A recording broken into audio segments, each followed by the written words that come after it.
Well, welcome everyone to the Nerd Nook. I'm your host, Evan Teague, with me, like always, is Noah Bailey. So, after 9 long, wonderful weeks, WandaVision has finally wrapped up, and yeah, we're here to do a end of series review. I know we did the first 2 episodes, we kind of touched on it throughout the weeks, but just general overall thoughts. No spoilers at first. What are your general thoughts? Yeah, such a what a ride, man. What a ride. It had that, like we kind of mentioned, it kind of had that like Gravity Falls, Mhm. like mystery, but you're also drawn into the story for this episode. But every episode you get a little more and a little more. And then you get that one episode where you're like, what is going on? And then we kind of have to just go from there. And like yeah, this show delivered in a lot of ways. I was really happy with how they did it, the artistic choices, like Mhm. how they started with like show after show after show and just kind of updating and changing and like it was really great. I really enjoyed it. Oh yeah, like maybe after a little while of just kind of if after rewatching it I might have a different tune, but this might legitimately be like in the top 5, maybe even top 3 best Marvel stuff ever, in my opinion. Like it is, like, the writers understood these characters so well. The new characters introduced were done so well. um all the funny moments I thought like landed at least well enough. Just the passion and effort into the both the sitcom moving through time element, plus and also the, like, when it got into more Marvel-esque stuff, like just it just felt like the people behind this show really understood the source material of these characters in the MCU, of House of M, of the Vision cartoon, just of how they had clearly had a passion for these old cartoons. They just, I felt almost every single element of the show worked almost to perfection. There are like 3 things that, like, I thought could have been done a little better, but nothing that I was like disappointed by. And after watching it, after it ended, I was like, I was fully expecting to be disappointed once it got to the more Marvel-esque, shown in battle anime stuff at the end. Like it just felt Mm. like I was fully expecting after watching 8 episodes of like mystery and tension and like and going through all the different eras of TV show, I was fully expecting once it got to the more superhero action, it would I would not love it, but the finale, I yeah, I loved it. It was all great. Big time stuff. Yeah. And like you said, like the big battle didn't feel like underwhelming at all. You know what I'm saying? Like it still, it felt very powerful. It was very cool to see. Also, just kind of like, and everything kind of like, I granted you didn't get I get, at least for me, I didn't get everything I necessarily wanted in the wrap Mhm. up, but it was a lot of what we had, and I'm really excited going forward. Yes, But yes. yeah, and So if you're watching, we're just gonna go ahead and just kind of start talking about spoilers. Just kind of go all in on this. spoiler alert for Um, those. But yeah, I'm just yeah, gonna, since we're at the ending right now, I just want to go ahead and touch on one of the very, very few things that I actually do have a problem with, and that is during the climax. I know I just said that I really did enjoy the more, Marvel superhero action climax. I did feel like, the Vision versus White Vision fight I thought was fantastic. Them both shooting lasers at each other, them like trying to phase through each other, like, mm-hmm. and then obviously it ending with them having that philosophical battle, like that just I thought was perfect for this character, showcasing how powerful he is, how powerful an exact match of him is, because it's a Marvel show, it's a Marvel thing, obviously it's going to end in a mano a mano, it's just how it has to Yeah, be. it has how we do. But like it ending in such a unique way that has never been done in Marvel before, I thought that was great. Yeah, I enjoyed the Wanda versus Agnes fight. I just feel like it was just more of 2 people flying around throwing stuff at each other, which, if the Vision fight wasn't happening simultaneously, I probably wouldn't feel even negative at all towards it. But because there is that juxtaposition of 2 people shooting lasers and punching, 2 people shooting lasers and punching, yeah.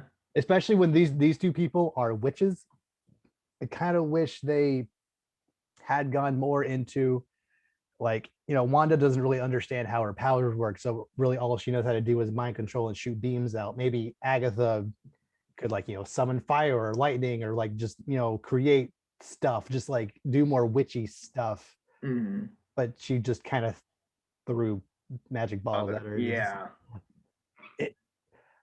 It wasn't bad. I just feel like because we just never really got a grasp of just how powerful Agnes was, even though we knew that she had tampered with dark magic. We knew that she had absorbed some of Wanda's power. Like, it just kind of wish that she had had just a little more oomph to her overall as a character, period, let alone just in the climax. I wish she had done a little more, but I'm just nitpicking. Like, it was great. Yeah. And I kind of get what you mean. It's kind of like, yeah, Wanda's got like all the like raw power, so to speak. But yeah, Agatha's been doing this for, at least 400 something years. So like, yeah. You would think she would pretty easily outsmart someone who's had no training whatsoever. Yeah. Especially what she kind of did at the beginning. Yeah, I did love really how that fight, it didn't end with Wanda just doing a bigger magic spell, just like with Vision. It didn't end with Vision just making a bigger laser. She specifically like outmaneuvered and like attacked in ways that didn't look obvious, but actually were creating runes kind of around them, and like showing that yes, Wanda doesn't necessarily know how to use her power, but she is a very fast learner. And just by looking at these runes that Agnes put up, she instantly knew how to use them. So like, I feel that's very important for this kind of character. Like, if she just had all this immense power and then just suddenly did stuff, I think just suddenly was just the strongest character in the MCU. I think that would be a little cheap. But because that little hint of she doesn't know what she's necessarily doing, but she is a fast learner, and Agatha showed her how to do that first. I think I'm way more okay with her just becoming the Scarlet Witch and being the most powerful being in the universe. I'm okay with that. Yeah, I see that. And I really did like the costume. Costume looked awesome. Yes. Oh, yes. Yeah. Costume looked awesome, accurate. Love it. Just the costume design throughout this entire show was fantastic. Yeah, it was. Yeah, it was. Like, every single sitcom captured the essence of that era so well. Like, even though they're both in black and white, the 50s and 60s, sitcoms, they had a very particular style in their outfits, and just how the way they're shot. Obviously the 70s and 80s, like, it just looked like they were just from that era. Like, it just, yeah. Which era of sitcom episode was your favorite? Like, which one did you think? Ooh, this is hard. This one's hard because like I have a soft spot for like the older shows, because like my parents love their old shows. Like, they love I Love Lucy, Andy Griffith, like those kind of shows. But I mean, probably honestly either the second or third one, just because like it kind of like, I think the second one, because they were like, it kind of like expanded past just like the house, the kitchen, the like 3 shots, and like this time we're like, oh, we're out and about, we're at the neighbor's pool or whatever, there's like, and then but it also had that element, and like really that scene with the radio, and then like the lady with the blood on her hands just like out of nowhere just freaking out. It was just like, what, what's happening? It was just like, oh snap. It's like, I think that was probably the favorite like style, because I really like that look. But yeah, that one too. But I also really like the modern look too. Yeah. Like Modern Family kind of. Modern Family, The Office one. Yeah. I loved just how seamless the like talking head moments were. And then even Vision had a couple, and he was like, wait, why am I talking to you guys? Like, yeah, I thought that. Yeah, I love that, and I love that too, because it was kind of because like in those shows, you kind of just don't question. You kind of just, okay, this is what they're doing. Like, what, who is this guy? I don't know. We're just listening. And like, Wanda is talking about how things aren't going well for her, and then the person behind the camera talks to her, and she's like, "You're not supposed to do that." Like, both as like a meta commentary of the of the like kind of show they're parodying, but also like Wanda in this world feels like she's in control, and then someone's like Breaks talking to her control. like that's not supposed to happen, like just I thought it was so good. Yeah, and it was clever too because it was Agnes the whole believe it, so it kind of like the lock. Oh my yeah. goodness. I didn't want to do yeah. Every But yeah, single song in this entire show was just fantastic. Like it yes. just They know what they're doing with the song. And like I love how that song already has like a music video, like it's on like it's like on Spotify, everything. I'm just like I knew what they were doing. It was so good. that was so really well. Like that was very quick. Like Yeah. I'm pretty sure the same day the episode came out, I saw a YouTube video for like just the song. I was what? And it's one of those things is like if you're watching the show and put any amount of thought in, like, because we even said this in when we just had the first 2 episodes out, we were like, Agnes is up to something. Like yeah, she's probably Agatha Harkness. Like even if you didn't know the name Agatha Harkness, you probably like looked at that character and thought she's up to something. Like every single thing she said had like some kind of double meaning. But then when it was revealed, like no one was shocked, but it still was like just that song playing, just I don't know, it just like no one was surprised, but we were all still shocked, Yeah, it was a very interesting, and like I kind of like when it revealed like everything she was kind of a part of. I thought that was really interesting because like especially like the Pietro part and the whole like because like the one part that I was kind of unsure about it was like when Vision had like seen her in the car or whatever. It kind of did feel, I was like, whoa, was she not even, I was like, was I wrong? Was she not a part of this? This show was so good about telling you like this is the way things are. It told you Wanda is the one doing this. It told you might have thought Agnes was up to something, but she's also a part of this when Vision talked to her. Like it was so good about leading you in a certain way, but then just reversing all of that with Agnes being the villain. Like just like, man, like it was good. Really smart about it. I thought that was really cool because like it's I mean, I wouldn't even call it a misdirect because like they never said Agnes wasn't the villain. Yeah, but like they still, it was still at least during that conversation, it was implied if you're just taking it at face value, you assume, oh, this is the moment where it's revealed that Agnes actually isn't anyone special. She's just a part of this. Yeah. And I guess it's just, I don't know. It was really cool though. I just thought, it was really smart how they had her manipulating everything. And then like once she's revealed how casual she is about it, I think it's really I think that's really done. Really cool. Yep. I'm like, I kind of wish that Agnes had a little more character to her. I kind of feel like once she became, Agatha Harkness, I feel like she kind of became a one note, like, I just want power villain. Because we already knew that she had tampered with the dark magic to get some kind of power before, in the 1600s, but we never saw that. We weren't really sure why she did that. And then, she seemed to be kind of coaching Scarlet Witch to do certain things in order to get her power, but it just kind of seemed for the sake of power, which is every Marvel villain.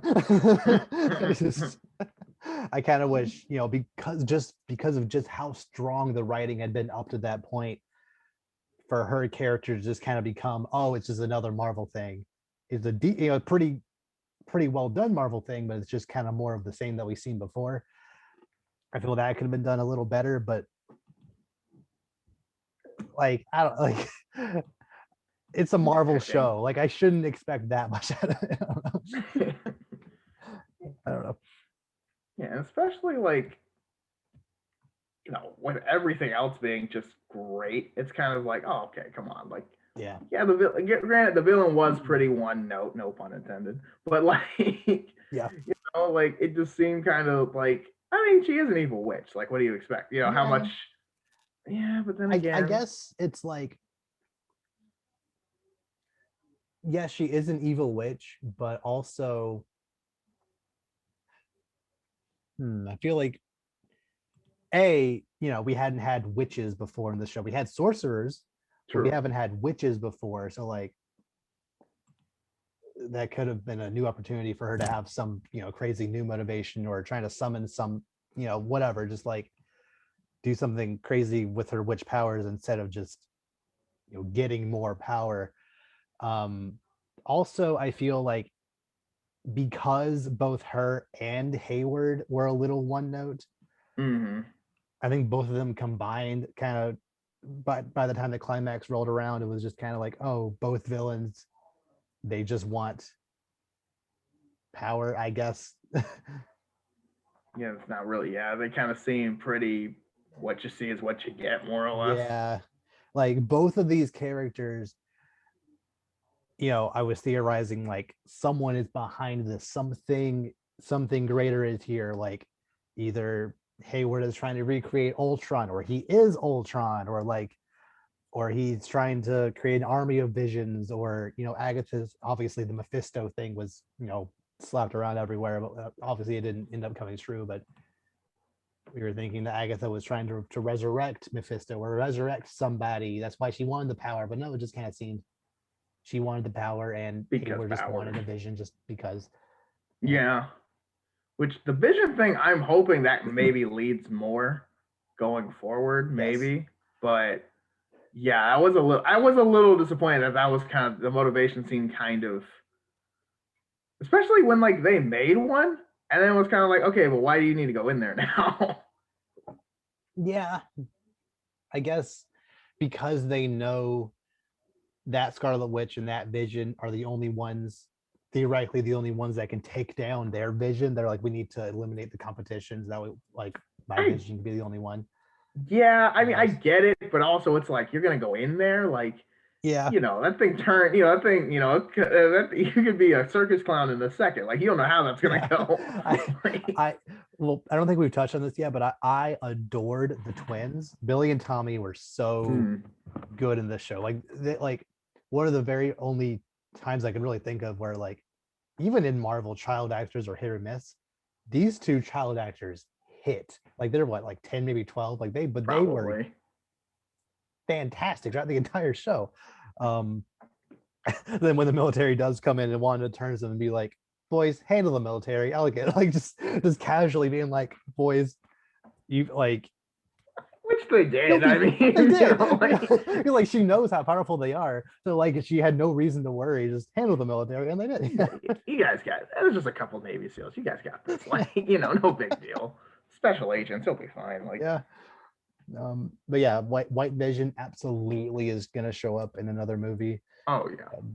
Like either in Doctor Strange 2 or like in a future Vision show or movie or whatever, like cameos in future Avengers stuff. Like he'll stick around, guarantee it. Yeah. And I think it is really awesome to have, like, because he was he was cool looking. It was very much like a contrast. It almost kind of looked like Ultron, but not really. Yeah. But like, yeah, and I like him, like, using the power, like he said, like he phased through him and grabbed him or something, like all this like really well thought out fighting and stuff. And yeah, the civil or even the first scene where he just like starts crushing Wanda's head. I was just like, oh snap! Like, could Wanda probably get out of that? Probably, but she would probably just like so shocked that he, even exists in the first place, let alone that he's doing that to her. Like, right. I'm okay with that, especially since like you knew Vision was gonna come save her. Like it's not like if she had just died, that'd be one thing, but like because if Vision wasn't there to come save her, I'm sure she would have gotten herself out of it. But like it's whatever. But yeah, and like I said, that the Vision versus Vision fight was just, it was great as far as Marvel fights go. Pretty up to the top, yeah. Better than some of the other ones we've had. Better than that Ant-Man one. That's what I was thinking. I was like the Yellow Jacket. My goodness, that Yellow Jacket. Oh man. Whatever. So I guess we gotta talk about Pietro. Oh yeah. Or Pietro. Yeah, Pietro. That's what they Yeah, call it. Which, how do you feel about that? Because man, it's I have extremely mixed feelings because before this show happened, I fully 100% expected, MCU to just make their own new brand of mutants, yeah, or like their own version of the X-Men.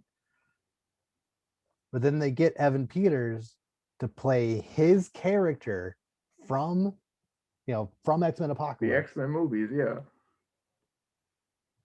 And I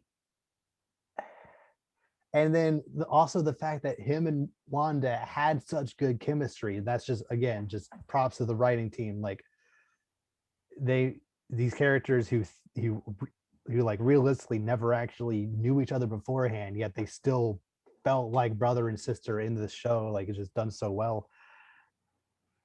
It, it's it seems like they could have picked any actor. They could have picked anybody to be that Quicksilver. It could, literally anybody. But they picked Evan Peters to play somebody who is a Quicksilver, and then expect us to be not at least a little disappointed when he turns out to just Some be guy. some guy. Yeah, who maybe did Agnes give him fast powers? Did he already have those? Is it just because they're in the hex that he got these? I don't know. I'm pretty sure Agnes just gave it to him because especially like where it's talking about Agnes's reveal and everything, and like he's at the door and she's doing her little magic Yeah, thing. So I'm guessing it's kind of just but if her, she can but just give people powers, they should have explained that, and B, that's OP. that is OP. That is OP. I don't know. Maybe it's based off of Wanda's memory. I have no idea. But Yeah, I thought it was. I did think it was kind of disappointing how it was kind of like, oh snap, are we gonna get more mutants? And then it's kind of just like, nah, he's not even in a room. It's like, really? Aww. I Like if there was ever a time. yeah, like I really don't know how to concretely think, fully think about this, because I think the reveal at the end of that character being, her her husband Ralph, is funny. I thought it was funny how it resolved, but it just, if I don't know, I really don't know how to like, if it was anybody else, even if it was uh oh no, I can't think of real Pietro's actor's name. Oh um gosh, the actor. like a Wait, three the name the original for Marvel or for for in the MCU. oh gosh. Oh, I don't even hold Brian on. something. I don't No. even know. Hold on.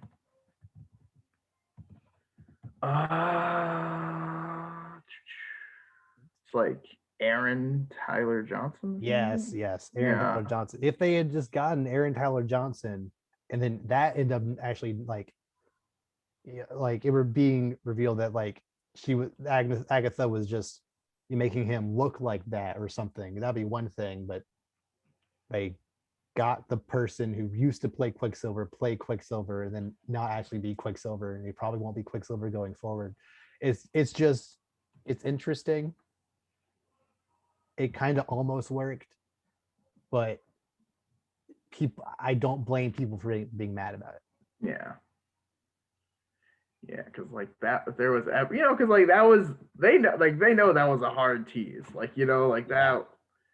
Hmm, that kind of stinks because I that could have think been awesome. there is a very high chance that something in Spider-Man No Way Home could potentially, like, make it make more sense if, Electro or Doc Ock or whoever else from different dimensions does actually appear in that movie.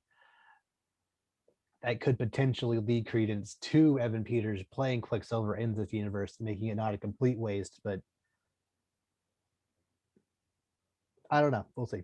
Yeah, I don't know how that's gonna work. Maybe it'll have to be some multiverse stuff in the next than Doctor Strange. I don't know, but like, cause I was thinking, I was like, well, maybe they could have instead of mutants just being born or whatever, maybe they're just people in the X just become mutants. Maybe Yeah. that would be a thing, but then that wouldn't really explain backstories and stuff. Yeah. I But was kind of expecting something with the hex expanding, like creating mutants, because yeah, Monica, went through it twice and then just, got her powers, right. which were, great powers. Yeah, I, somehow we just I, didn't really get explained, but Captain Marvel 2 is going to be fantastic. Like, like there that's will your be a great scene lot of going on. that scroll talking to her and like just oh my god, it's like it's gonna be great. Like I am down for seeing more Monica in future MCU stuff. Um, yeah, I was expecting that to kind of be a hint to how mutants kind of are created in this world, but not. It seems like not really. Yeah, I don't know. Mm-mm. Yeah, I'm not sure, but I'm sure they've got a whole plan about how they're gonna make mutants happen. So Yeah, but like yeah, outside of those very very few things, I really can't think of much else I even have slightly problem with. I adored the mystery element of it all. The action when mm-hmm. it was there was very solid. The humor I thought was very solid. Vision and Wanda's characters, I thought just actually made me love those characters. I already liked them fine enough in Civil War and other movies, but like I felt this show like maybe actually care for them specifically, Yeah, like done so well. and like feel closer to them to a certain extent, you know, Yeah. especially Wanda. Oh yeah. Like her like I know her journey is like just getting started, but I am so down for seeing what she's gonna do in Multiverse of Madness. How her powers develop from here. If Doctor Strange is gonna see her as like an antagonistic force because of just how powerful she is. Um man. And I I I know we touched on this. I think we touched on this before, but like I wouldn't have hated this show, but I absolutely would not have had nearly as much of appreciation for this show if it just released all at the same time and didn't release, week by week. Yeah, because like you wouldn't have time to think and marinate and like really be brought in. Because that's the thing about mystery shows. Mm-hmm. If you kind of just have it all together and then just run through it, you don't have time for the mystery to really set in and for you to gain your ideas of okay, who's gonna do this? How's this Mm-hmm. gonna work? What's going on? Yep. It's kind of like you just okay, well, you know, a couple hours later, you're just like, well, that was fun. Yeah. Like something that I think people don't like, they can't wrap their heads around is the fact that this show, because it was released weekly, created conversations, Mm-hmm. created fan theories, created people in the wild talking about it. Like I had several coworkers at work who were watching the show week by week, who were super invested, and I could, talk about them about it. If this show were released all in the same day, if it was just like one weekend, everyone in the world watched it, I would get one conversation out of it. That's it. I would maybe, if someone was like, "Oh, what's on Disney Plus I could watch?" I would recommend WandaVision. But like, It wasn't a phenomenon. yeah, like it every single weekend. That's all Twitter was. Every single trending page was something about either hinting at or something that was actually in WandaVision. Every one of my timeline people I didn't even know watched Marvel stuff were talking about WandaVision. Like it just, if it released, and people are trying to say that Disney did it wrong by releasing it week by week when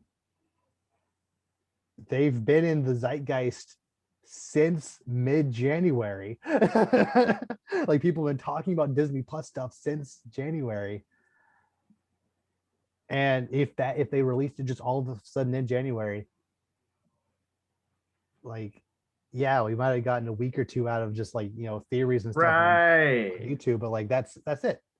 It's over. Right. And it wouldn't be like this was a long process. And it's specifically designed because now we've got literally what, a week off, and then Falcon and Winter Soldier comes back. So, like, Exactly. like Not to mention just really, the fact that this show is literally a show about shows.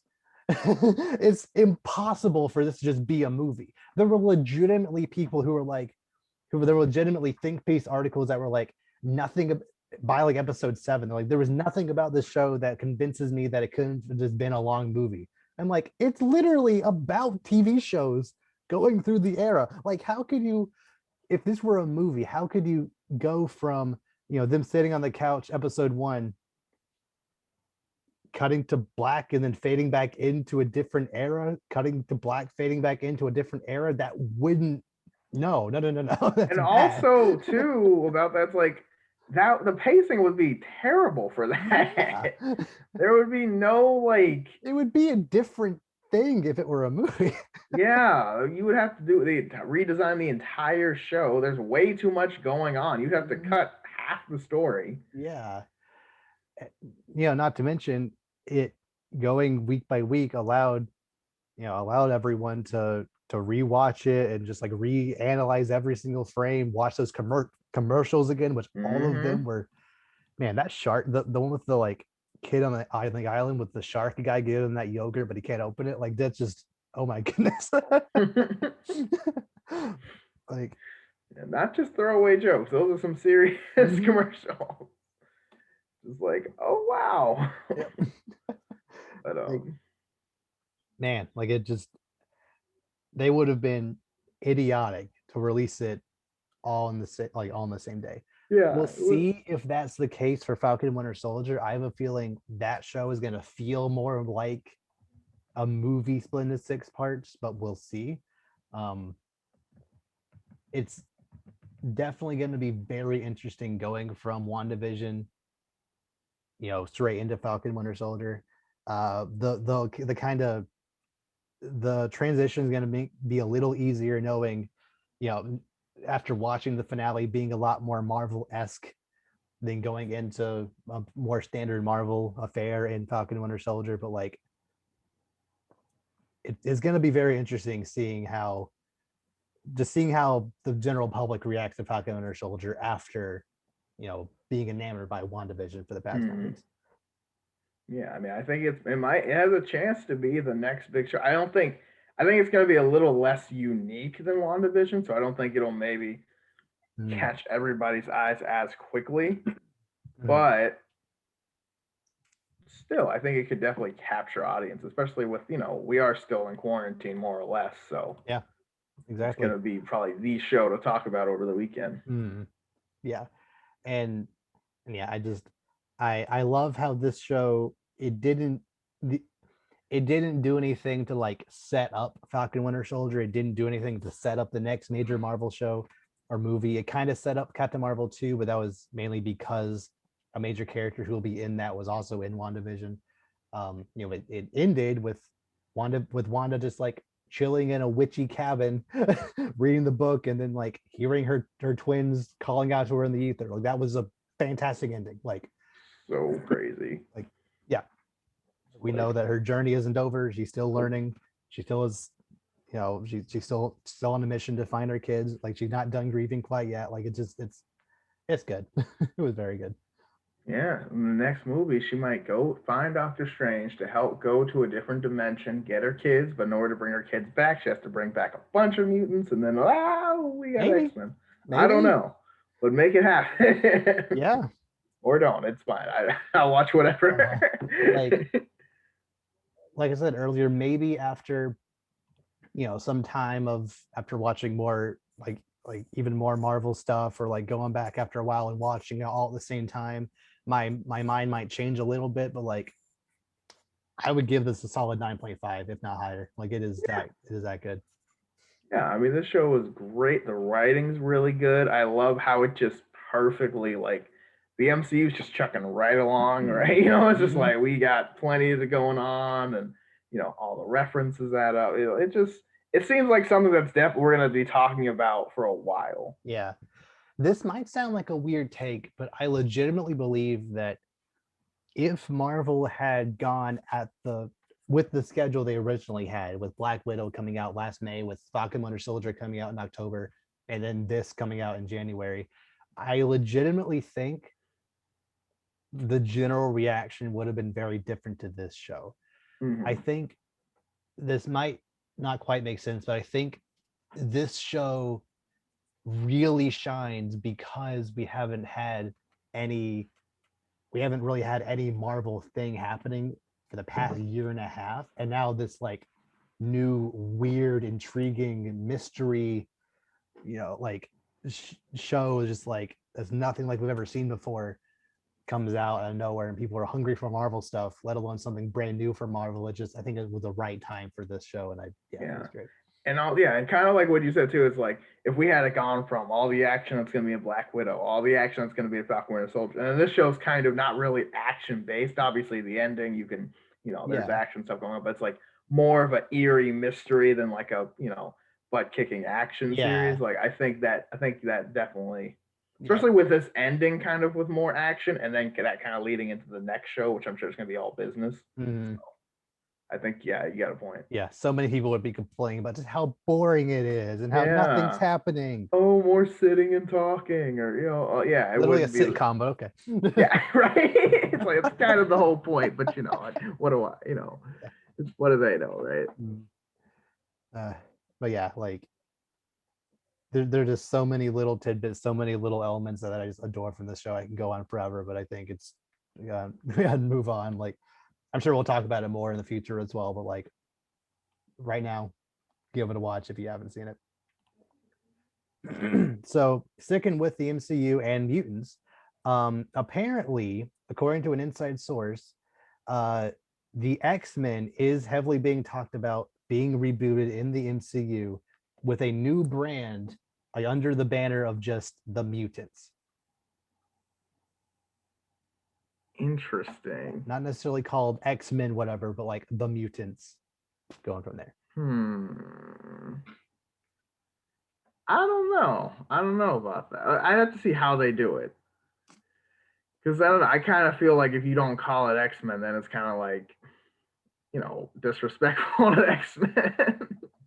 I think the way this read, it kind of feels like it kind of almost feels like the Mutants will almost be a franchise within the MCU, where it's like you have the MCU, but you also have like the mutant section of the MCU, where you have like that's kind of where Scarlet Witch stuff will be going forward. That's maybe where where the X-Men will happen. That's where Namor might show up. That's where just like maybe have a completely different feel, different just like different elements, different like they can obviously still cross over with the MCU, but like I have a feeling that they're specifically not calling it the X-Men to just kind of because the mutants are more than just the X-Men. There's other, there's thousands of mutants, throughout the, That's throughout true. all That's comics.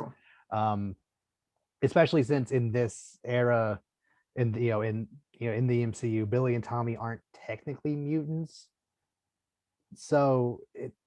but they might be if you bring them from a different dimension. I don't know, like especially since Scarlet Witch originally was called a miracle. Like, because I guess she's not technically a mutant either, so it's kind of like, but so what's gonna be the line? But she was shown to have powers in that flashback, right? Which was never really explained either. Which I adore that flashback. I adore how like one of the very few times where they actually show a thing that was only talked about in a previous movie and it's actually satisfying.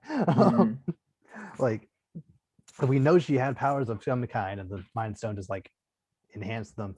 But apparently the same for Pietro. Apparently, he's just a fast runner anyway. But yeah, we'll see. Obviously, nothing is confirmed yet, but the Mutants as like a banner for maybe even like a banner for Fox stuff, like even like Fantastic Four might go in there. I don't know. Well, I'd have to see it. I don't know. It sounds a little off to me, but I have faith in how they'll do it so far. So until I see something that I straight up don't like, I'll be optimistic. Oh, Yeah, yeah. I'm hoping they kind of, because I know they're like mutants are more than just the X-Men, but it is called the X-Men. It's like Yeah. it is the comics and all that. So As long we'll as see. it's not like the Inhumans, where it's just, like, just don't, whatever you did with the Inhumans, did the opposite of that. Yeah, I think they'll be fine. But yeah, like regardless, mutants will be a bigger force in the MCU, probably phase 5 and onward. So Yeah. Last little bit of Disney news. It's been reconfirmed that the Percy Jackson show on Disney Plus will have a similar budget to that of Mandalorian and WandaVision. Woo! So about 150 million. 100, yeah, about 150 mil. So yeah, I think they'll have the budget, so there won't be won't be an excuse. That's a lot that's per episode, right? No, it's 150 per season. Oh, per season? Okay, no, per episode. That doesn't make any sense. That would be one crazy. Okay, guys, let's just blow stuff up. Why? We've got the funding. It's fine. Yeah, might as well. Yeah. Like So, yeah, considering just like, how good the creature designs in the Mandalorian are, considering just how realistic, just how good the costume design is, Camp Half-Blood is going to look fantastic. The first Minotaur fight is going to look great. Like it is, man, like it is. And like also like if they go on water or anything or uses like water as like power, like that's gonna look really sick. Like okay, I like that. That's really good news. Yeah, like literally the only good thing about the Percy Jackson movies from the early 2010s was the CG. It actually looked pretty good. Even now, like it kind of held up. Like it's like the Hydra actually kind of looked like it was there. Like, considering this is Disney and Rick Riordan is actually, helping produce it.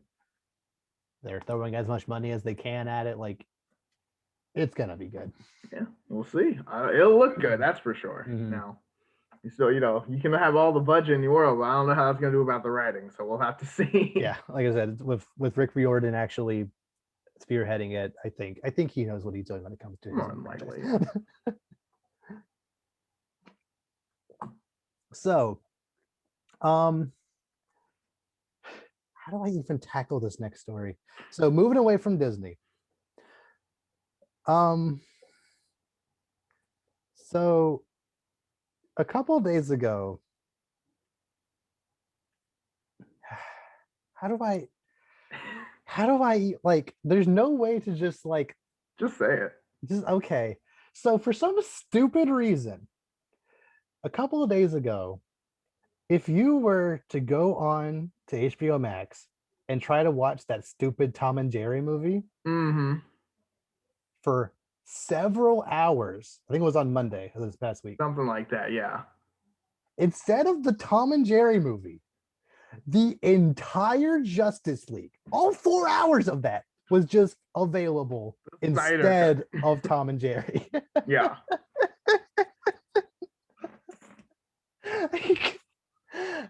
How? I guess he put the wrong tape in. I don't know. Wrong tape. It was already there. I know. It had been on there for like over a week at that point. I know. That's so weird. I don't know how you messed that up. I have no idea how that happens.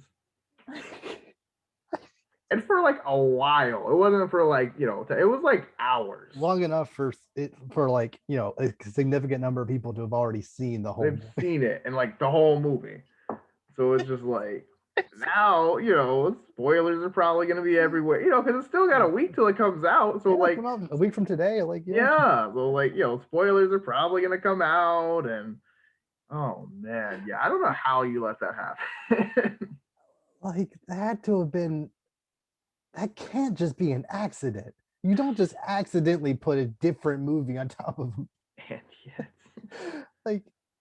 Like I'm not a conspiracy theorist, but like I feel like this is some kind of sabotage, or like somebody like intentionally leaked. I don't know. Probably. I mean, someone had to mess that up. Unfortunately, I wasn't able to watch it. Not that I would have actually watched it at the time, but I would have loved to just like click on Tom and Jerry and like see, like, just like see it from my own eyes. I should see Mhm. Justice League instead of Tom and Jerry. But See, if I had to watch Tom and Jerry, I would have been like, what? What? I, I don't. Uh, just yeah, that's it. Like, I man. don't know. Yeah, I don't know. I don't know how that happens. I'm just like, are we just gonna like? And I mean, I guess not enough people saw that it was like crazy, Mm, but still, like, I'm just eh. wondering, like, if you're how I'm just wondering, like, how stories like this break, because this isn't something that, like, if you're just scrolling through HBO Max, you like see that it released early. You have to physically click on Tom and Jerry and then have it pop up. Mm-hmm. So it popped up, and then was someone who was trying to watch Tom and Jerry see it pop up and then tweet out or something, hey, I was trying to watch Tom and Jerry, but this different movie popped up instead, and then people like that went viral or something. Like, I'm just not really sure. Like this, I don't know. It's very interesting how like it happened. The news spread very fast, and then Very quickly. Like everybody knew about it before HBO and Warner yeah, Brothers knew about it. Apparently, I don't know. It's I don't know how you make that happen. Like, how do you just let that happen? I don't know. But Like I, I don't know. I don't know. So sticking with the Snyder Cut for a second.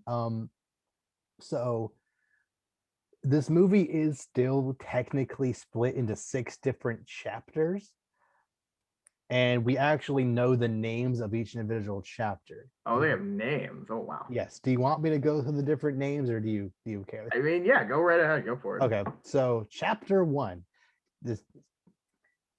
This man thinks he's Quentin Tarantino. Like, you can't just like, you can't just be this like auteur who like has chapters in a Justice League is not this serious, dude. Anyway, like, this isn't Kill Bill. Anyway, or Pulp Fiction. Like, come on. Anyway, so chapter 1, don't count on it, Batman. That's what it's called. Yeah. I don't like that. I don't. Oh, Not that I think chapter is a good idea anyway, but I don't like that name. no. I'm just Like, imagining Burt Ward saying that. Don't count on it, Batman. Like, you know, exactly. like I'm already like, oh boy. Like, it's one of those things where somebody has to be saying that to some, like I don't want it to be a thing where like that's the title of the segment, and then like halfway through some random civilian just like, or some villain says that line, and it's like, oh, they're like, I don't want that. I'm gonna roll my eyes so hard if that happens. Chapter 2, the Age of Heroes, probably where him and Wonder Woman are starting their gathering up of the other heroes. Mm-hmm. Chapter 3, beloved mother, beloved son. Interesting. Probably Steppenwolf talking about how he has mommy issues. 4, chapter 4, change machine. Sounds like a cyborg thing, maybe. Yeah. Okay. like, I mean, it's gonna be 4 hours and 1 minute, I guess. How long would each chapter ish be? Wait, they're four. So it's 4 hours, but there's six. Yeah, I just realized it. Why is it 6 chapters if they're 4 hours? That's I gonna don't be know, like man. what, 40 minutes? Yeah. Okay, so that's 100. Okay, it's 4 hours. So what's that? What, 240 minutes? No, I can't Yeah. do. Wait. Yeah, I can. Yeah. It's 241 minutes overall. Okay, so 6 chapters. They're gonna be like 40 minutes a pop. Yeah. I mean, I So I assume guess some of they them are are. gonna I be guess shorter. they're like. I mean, I guess that's just like long episodes. I guess. Yes. Yeah. I mean, they're trying to stretch it out, I guess, which makes sense, like Yeah. in terms of like making it relevant. But I mean, it's a movie, not a show. Well, actually, So change there's machine that. might be the scene where they bring Superman back to life. Yeah, that's true. Yeah, that being around the middle of the movie would make sense to me. Um, and then chapter 5, all of the king's horses. Okay. So either that's like a homage to the Horsemen of the Apocalypse, or like a Humpty Dumpty thing, like all the king's horses and all the king's men couldn't live together Mm-hmm. again. I guess maybe that could be come back to Oh, life. wait. Maybe it's like no, that's a stretch. Maybe I don't know. Like maybe when Superman goes rogue, it's like all the king's horses men couldn't put Dumpty together again. So like they fix Superman, but he goes crazy or Yes. something. I don't know. Maybe Yeah. that's a stretch But probably. But yeah, I don't know. actually, the lesser known Batman villain Humpty Dumpty. There actually is a Makes, Wonder Woman villain who does use the big egg. yeah. I'm pretty sure there's a couple though, yeah. Because I know Humpty Dumpty's a real thing, which is Mm, hilarious to me. yeah. And yeah, I think there is something, yeah, like an egg or something. I don't even know. Why not? It was the 40s. So it was a much simpler Yeah, time. sure. And then chapter 6, something darker. Interesting. I guarantee that's the chapter that's just gonna like, I think that's gonna be the epilogue, and it's just gonna be like pan up to Apocalypse and the scene where Darkseid is just like in that throne room walking down that hallway talking about how, like, you know, the Justice League may have beaten what's his face, but you know, they will submit to me eventually, blah blah blah, and then him look menacingly into the camera, cut to black in the movie. Guarantee is gonna end like that. They're not actually gonna guarantee they're not gonna fight Darkseid. He's gonna like be like it's gonna just like end on a cliffhanger, guarantee it. You think so? The whole thing? Guarantee it. Really? Mm-hmm. I, that would be something. if if you were in Zack Snyder's position, wouldn't you force Warner Brothers to like Yeah. essentially, either Yeah. either allow me to make the sequel to this, or have my dogs hound you for the next 20 years, like Yeah. Which they will. they will. Which they will. Yeah. I mean, and he does have an impact on the fan base. So yeah, he can kind of bully Warner Brothers more or Not less. that I So want that to happen, but it is no. totally going to happen. Yeah. And that would be the smart thing to do. Yeah. So yeah, it'll be 6 parts, 4 hours and 1 minute. I don't know. Yeah, Next I don't know if I Thursday. want to watch it. I don't know if I want to watch it in parts. I kind of just want to watch the whole thing. I mean, I'm gonna watch it in at least 2 parts because I'm not watching 4 hours of a movie all at Yeah, once. that's true too. But still, it's like, why? Like, I don't know. I mean, I get why, but like, I feel like it's not a good reason. No. So yeah, like it will probably, obviously we'll watch it next weekend and then do a review of it, or multiple reviews if we need to take that long to talk about We'll it. see what happens. What if it's good? What am I supposed to do if it's actually good? Like, I mean, if it's good, it's good. I mean, you gotta, I will say this. I am not like, if I'm wrong, I want to be the person who said I was wrong. I want to be wrong. You know what I'm saying? To a certain extent. Like, yeah. So like, I'm okay with that. It's more just, I have a feeling I know how this is going to go. Yes, I have a very strong feeling it's not going to be good. A, because I don't like any of the previous Zack Snyder movies, and B, the trailers look like a Zack Snyder movie. But also, like, maybe I'm just being cynical, but I don't think the fans deserve this to be a good movie. They don't deserve it to be. They don't deserve for this movie to actually be good. They already know it's going to be fantastic to them somehow, which is but not how it works. No.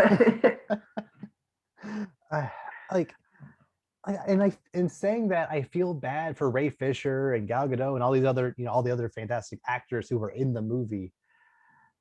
But I just don't feel like the fans at this point, because of just the way they've reacted over the past 3.5 years, two Justice League stuff, I just don't feel like they deserve for it to be actually good. Like, I don't know. Maybe that's me being cynical, but I don't know.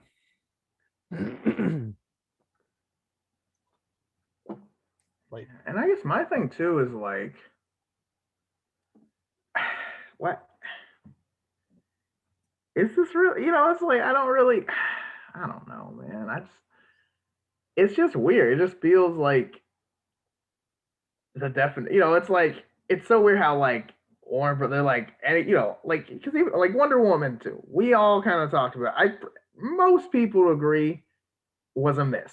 yes. Like most people would say it's a miss, including the fanboys, which is interesting to me because when all these other misses come out, they're like, "Oh no, this was amazing," but then like this one is like, "Oh no, that was trash." It's like, wait a minute, Because I thought that one wasn't executive produced by Zack Snyder. I know, but it's like, dude, this is stupid. Like, you're not even. It's not even about like the actual movie. It's about Zack Snyder, and it's not even Yes. about DC anymore. It's about Zack Snyder. Yeah. So if Zack Snyder goes and makes movies about something else, it's just gonna be amazing, just because. And it's just like that is like this like cult following, man. I don't understand it. Like, oh, he's such a genius. It's like, is he though? He's Like, he's made I a don't- couple of decent movies, I guess. Like, but they're not like none of it's good for like their story or the character. It's more like 300. No one thinks 300 is good for the writing. no, No one. no.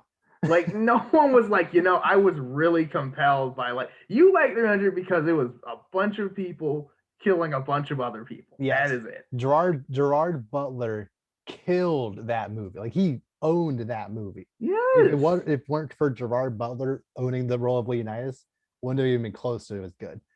Because like, it wasn't even that kind of movie. You know what I'm saying? It's not that kind of movie. You know, it's like you don't go for the plot. You go for people beating the, you know, destroying each other. You know, it's like no one's gonna go see Godzilla versus Kong and be like, you know, I really enjoyed the human parts. No. Like no one's there for that. No one's there for the dumb subplot that we all know is gonna be forced for some reason because we have to pay actors. Yeah. Like, Dawn of the Dead is legitimately one of the best like straight zombie movies I think ever made. Like, it is actually pretty good. And that I'm pretty sure that's Zack Snyder. I think Shaun of the Dead is a better movie, but that's whatever. But as far as like straightforward, you know, zombie apocalypse, bunch of people hold up in a certain place trying to defend for their lives, it's done very, very well.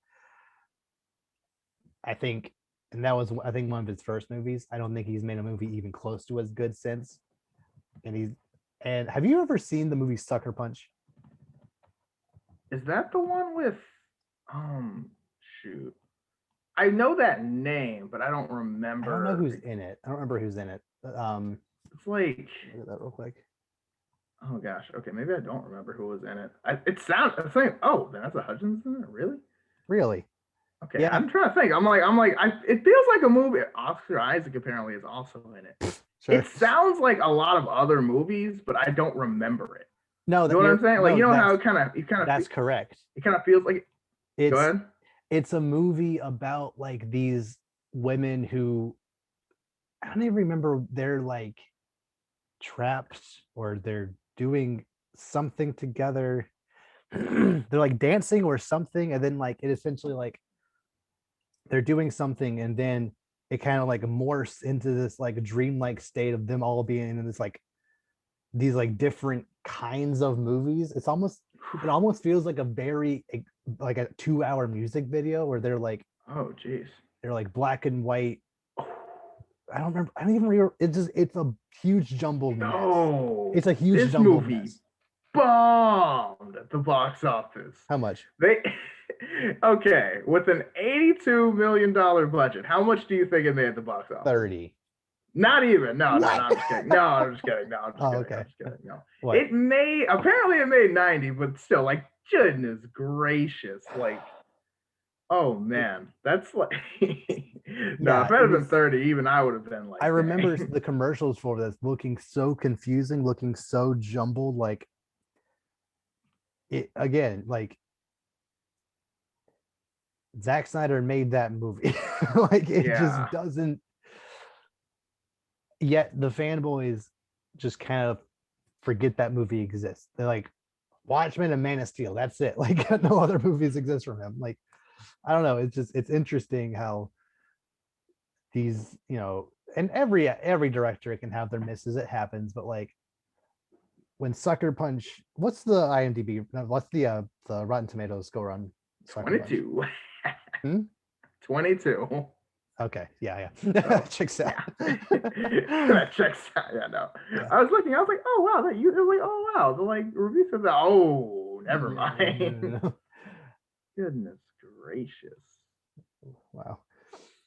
So Yeah. yeah, Like, and again, you can't just call someone out by one of their misses, but it's kind of like, it's interesting because all the movies look pretty good. Because even the reason I'm reading about this, it looks good, like, but it's like trash. it's stylized. Yeah, I like it. Yeah, Like the one thing you can say about pretty much every Zack Snyder movie is that they look good. yeah. That's about it. Like To me, that's about it.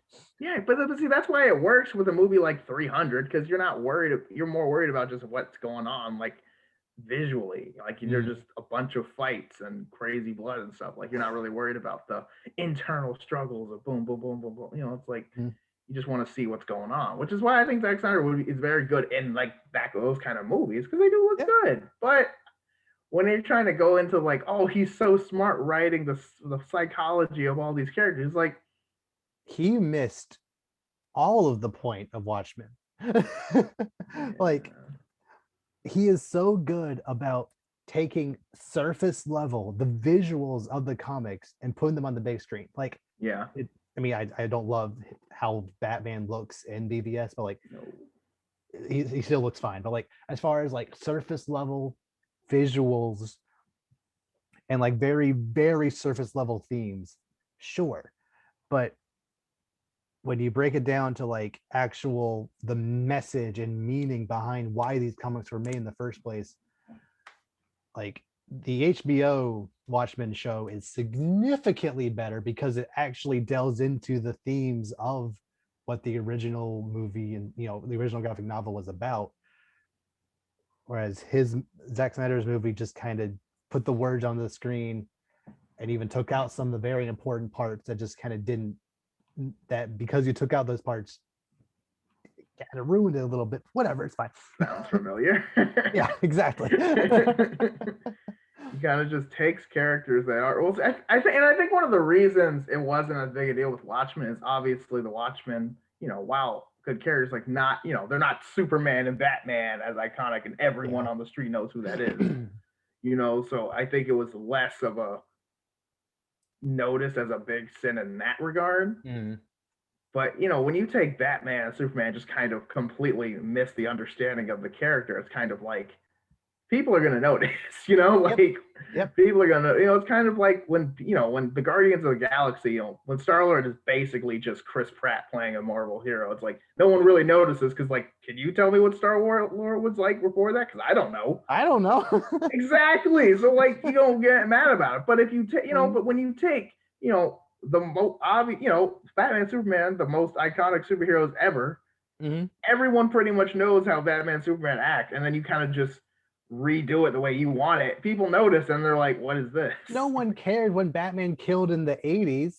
Like, you're right, but also Joker died in that movie. So both of those, if that's the reason why, I know I've said this many times before, but I need to say it again. That's why I care so much about Batman murdering in this movie.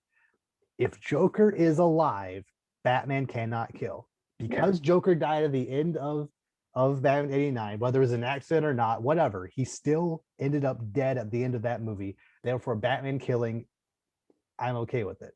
Right. And that's kind of my thing. It's like if Batman's just gonna like, murder a bunch of like, random goons, but then this Joker who has confirmed killed a Robin, not the right one, but whatever. Yeah. Like, I see no reason for him not to just like do, accidentally run over him with his Batmobile like the other guys. Like I don't see why he can't accidentally, throw a grenade at him or hit him with a giant crate or whatever. Like Nah, he just punched his teeth in. That's good enough. Yeah, like I mean, Okay, sure, why not? I don't know. It's like you're gonna kill these random goons, but you're not gonna kill the Joker. Like, Yeah. So yeah, we'll see if the Snyder Cut is actually any good. We'll see if the new characters that are introduced, apparently, apparently Green Lantern and or Green Martian Manhunter is going to be in it. I haven't actually seen any of the screenshots, but I know I've heard rumblings of either of those one or both those characters being in it. If they show up, cool, whatever. We'll see if they get it right. Probably won't, but we'll see. We'll see if we'll see if I come out of this 4-hour movie if I feel like it was worth my time. That's all I'm hoping for. Was it worth my time in some way, whether laughably bad or actually enjoyable? We'll see. Guess we'll find out, won't we? So speaking of directors who I feel have had way too many misses, mainly because they don't understand the source material, J.J. Abrams is rumored to be in talks with Warner Brothers to reboot Superman. Interesting. Okay. Yeah. Okay. I think I know where this is going. I'm sorry. You're done, JJ. You're done. I just like I know I harp on BVS and Man of Steel and all these other, garbage movies, even the prequels, whatever. But none of those movies are even close to as bad as Rise of Skywalker. Right? Like BVS, at least I feel like I could have a conversation with someone about it. There's at least something I at least can enjoy the just absurdity of just how bad and unforgivingly nonchalant it is about its source material and just thematic, ideas it has and just pacing problems. But Rise of Skywalker is on a tier of its own of just how insanely inept every single aspect of that movie is.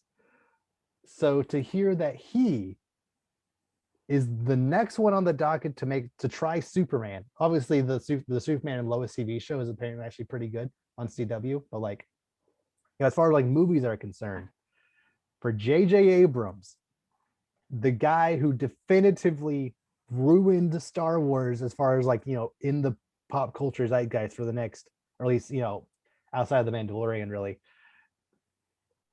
People hate the prequel. Sorry, people legitimately despise the sequels, mostly because of he started and then into that series, and then Ryan Johnson didn't help, even though I think it was the best one in the series. Whatever, it's fine. For him to be the next one up on the docket to make a Superman movie, I don't trust him. I'm sorry. Yeah, I'm kind of, and my thing about this too is how is this gonna go? Are we just starting from scratch? Because apparently they're recasting. Yeah. So are we doing kind of like Batman and just going our own thing and kind of just ignoring everything else going on right now? Are we just gonna have multi-universes? From what I know from J.J. Abrams's most recent on-screen adaptations of classic stories, in recent years, he's made obviously Star Wars and Star Trek. Mm-hmm. Both of those movies were all not exactly cut and paste, shot for shot remakes of their original source material, but they were really close. Mm-hmm.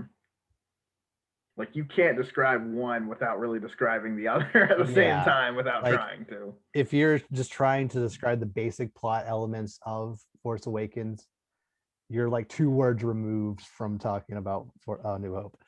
Yep. I wouldn't be surprised if the Superman movie directed by J.J. Abrams starts off with Krypton blowing up. He gets sent to Kansas. He grows up in a small town. He moves to Metropolis. He has a run-in with Lex Luthor. He wants to, do something evil. Therefore, Superman has to reveal himself as Superman and go stop him. That's your movie. Sound familiar? Yeah, yeah. But I mean, but I Maybe a guess green rock somewhere in there that makes him lose his power for a bit. Like it just, I guarantee every single plot element, there's going to be no new villains. There's going to be no new imagery. It's all going to be either Superman 1 or Superman Returns again.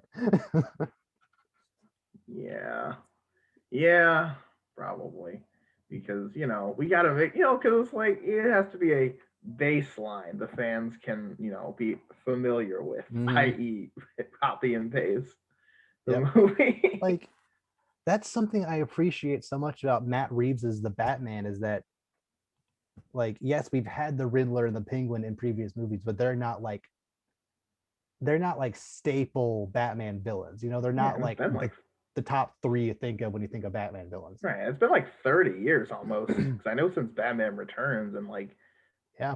yeah, like Jim Carrey, I was like 95, so as the It's been Riddler, a so I while. think it's been a while. Like we're good.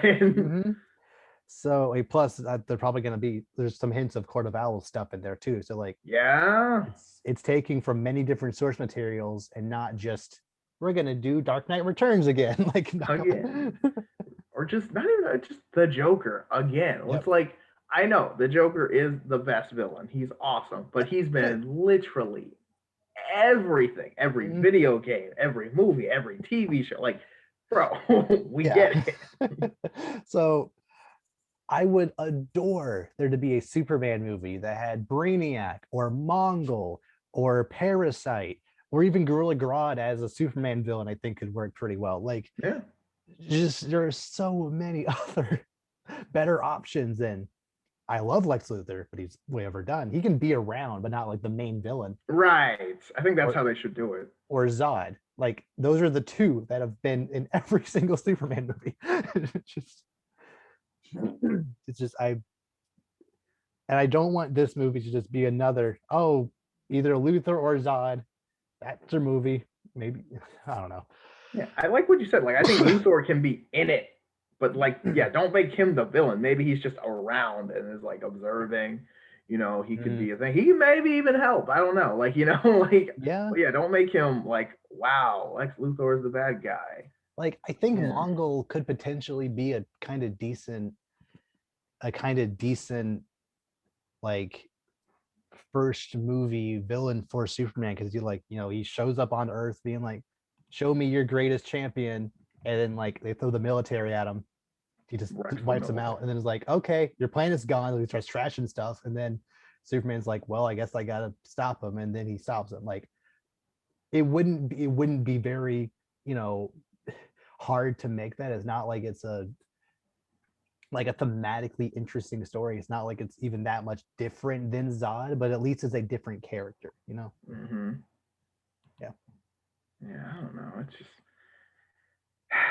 yeah, like you said, like just more variety. Because again, all of these heroes they have larger rogues galleries. Granted, they're not all as good as say Batman or Spider Man, but like they've still got more than two villains. hmm Yeah, I don't know. Like maybe JJ will get his act together. Maybe he'll actually surprise me. Assuming this is just a rumor, but assuming he actually goes through with it. But we'll see. I don't know. We'll see. Mm-hmm. Uh, two more bits of Warner Brothers news. Apparently, the Mortal Kombat Red Band trailer was the most viewed Red Band trailer of all time, Wow. bringing in 116 million views in its first week.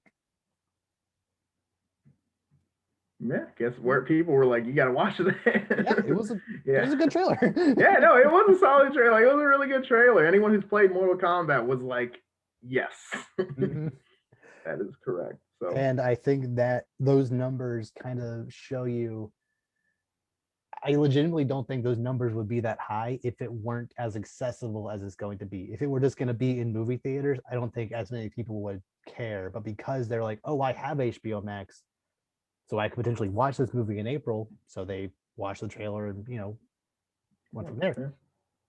But if it were just in movie theaters, they might not care as Yeah. much to look into it. Right, because it's like, oh, I'm not going to see it. So Yeah.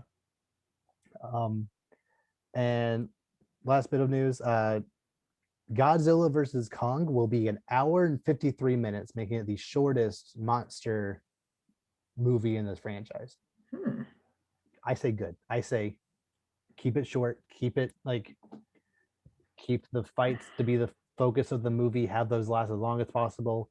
Yeah. Cut out all the fat of the stupid human plot elements. Just we don't need that. We just need big monkey versus big dragon. Like that was nice. See, I like that, but see, I feel like that's assuming they do that. I'm afraid if they're not, because like here's my thing. I don't want, like you said, like I don't want there just to be like one fight, like 30 minutes and one fight at the end, and like the rest of it is just sitting and talking and sitting and running and then standing and talking, followed by walking and talking. Like like I don't want to like. But if it's 30 minutes less than the other monster movies, then the amount of just sitting and talking will have to be less. Yes, but it could also mean less fighting too. It could also mean less fighting. That's kind of my thing. It's a double. It depends on why they're cutting it, which we don't know. The amount of monster stuff could be so low that the amount of human stuff could be about proportionally the same as yeah. I'm just I don't know. I'm negative. I know. You're right. I'm just worried, man, because again, this is like, if they do this right, this is going to be gigantic. Yes. This could be amazing, but I'm worried because we know how this goes. Oh man, but I mean, it is what it is. But as long as there's enough action that I don't get bored and start missing the monsters, I think it'll be okay. Exactly. So the last bit of news that I have is, I know we talked a couple weeks ago about Paramount Plus releasing this, actually this isn't from Paramount Plus. No, sorry, this isn't even from Paramount Plus. This is just Nickelodeon. Apparently Nickelodeon has greenlit a show called The Patrick Star Show. Yep.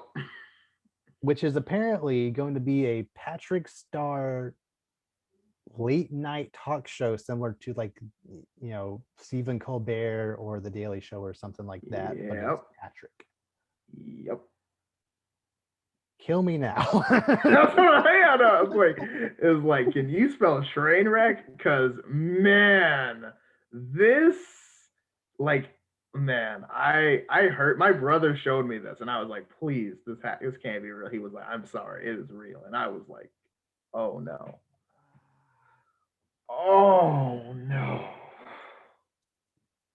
Like there's milking it, but this is ridiculous. And like, I don't know who thought. I would rather see a Squidward talk show. Like at least I feel like Patrick, even back in the heyday of SpongeBob, like early to mid 2000s, I feel like even back then, Patrick worked best as like either a comedic foil or like he didn't really work on his own. Like all of his jokes, all of his best moments revolved around either either enhancing jokes that SpongeBob made or getting on Squidward's nerves. Mm-hmm. So if it's just going to be him talking for half an hour, interviewing people, making stupid jokes, I don't see it working. At all. And like, have you heard of Planet Sheen? Do you know about that? Oh, I've seen Planet Sheen. Yeah, this smells just like that, where they take a show, they take not the main character, that they take one of the side characters that only works when it's put with other characters like Patrick. Yeah. And then they just like, okay, run with this, and this is gonna run out of gas. Why do they keep doing this with Nickelodeon shows? Because Sam and Cat was also that. Yep, same problem. And like that show is probably marginally better than like the others of this genre, but like it didn't even, in my opinion, didn't even reach the iCarly standard. It was just kind of like, it was just because it was a discount version. Because like they tried to like make it have the, but it didn't make any sense. Like I tried to watch it, it made no sense. It was just two characters that they just wanted to like, all right, and like not to be mean, but like I didn't really like Kat's character anyway. Obviously, Ariana Grande doesn't have to worry about acting ever again, but like I adored Kat's character in season 1 and part of season 2 when she was just like when like she got flanderized so fast, so hard, where like by mid season 2, early season 3, she talked with that super high voice and she was just the dumb one. yeah. Whereas before she was just kind of weird and like I think she had bipolar or something. She was just like kind of weird, but like she could still get along with people. She still had respect within the friend group, but very quickly she just, and that whole show kind of fell privy to that, but like yeah, like they kind of like developed, like they went from like characters' personalities to just kind of stereotypes. yeah. They kind of developed backwards, which Mhm. is kind of, that's like the scary thing about shows, like when characters backwards develop. Yeah. And like I don't know why they thought it, if she just became the dumb one, sure, whatever. You like every show apparently needs one of those. But the fact that they also made her talk so in that super high, almost whistle tone talking voice, it The just whole didn't. time. I don't get it. It sounded annoying. It didn't. It just she became more aloof and just more childlike as it just didn't. It didn't work. And then Yeah, it was weird. that juxtaposed with that juxtaposed with Sam, it didn't work at all. I don't know. I wasn't a huge fan just because like, it's like, it's like both of there's supporting characters that work better with other characters, but like when you put two supporting characters together, it doesn't feel like they're supporting each other, they're kind of just doing their own tropes individually. Yeah. And yeah, it didn't really make any sense. It was kind of just, they're just doing stuff and like, all right, like Sure.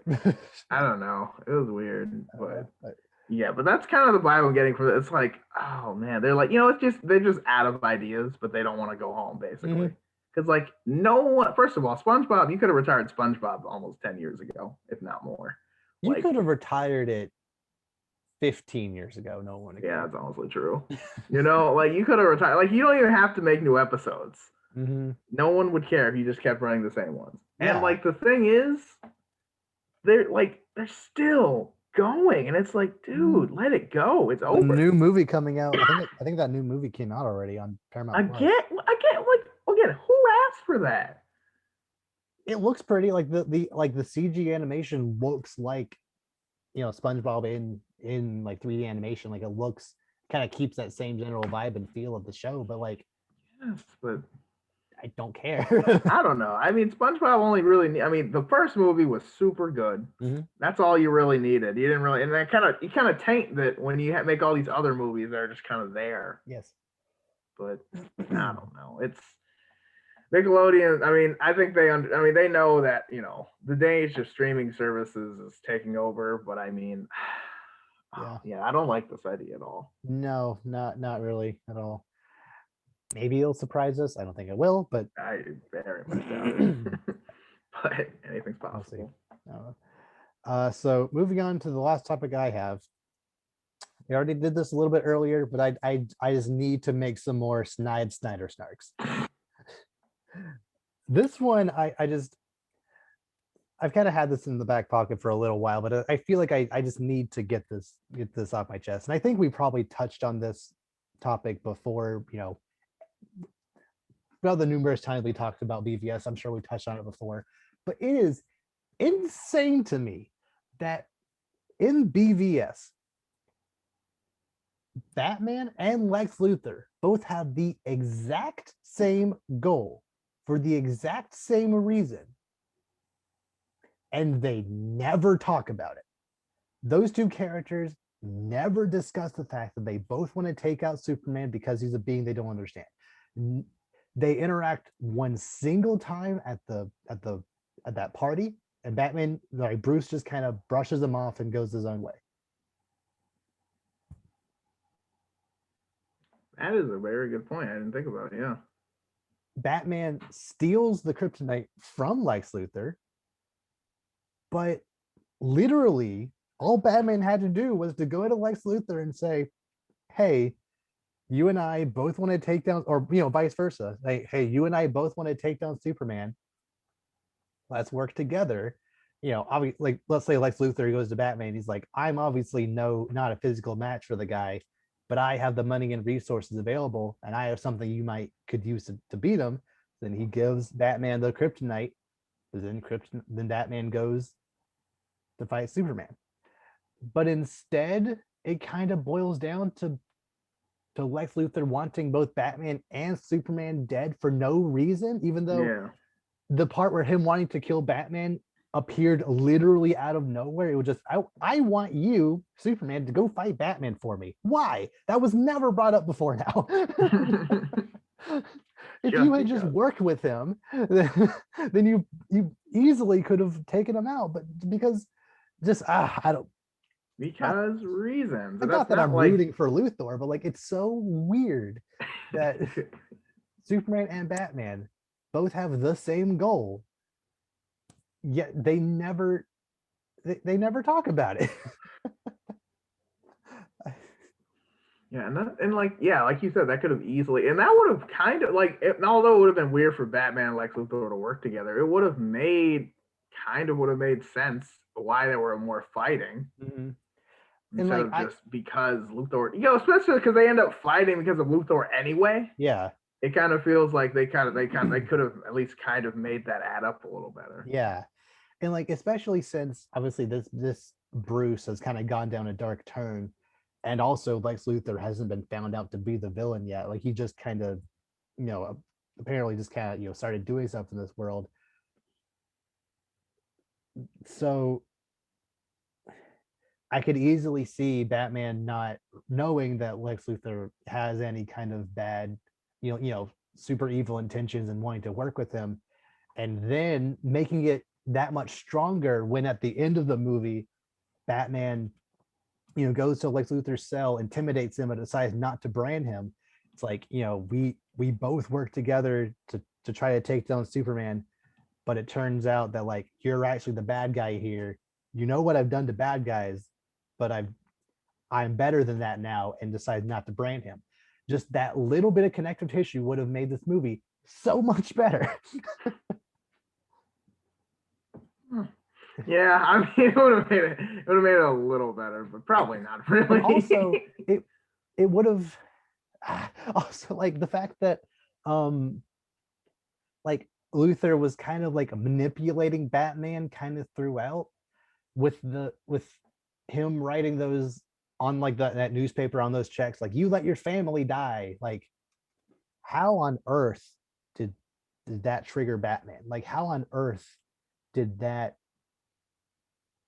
just some person wrote these checks to Batman, or wrote this, and Batman saw it, and like he didn't did he I don't like I rewatched the movie recently, and like I watched that scene 2 or 3 times just to kind of try to process what exactly is going through Batman's head. What exactly is the context between him reading this and wanting to fight Superman? There isn't any.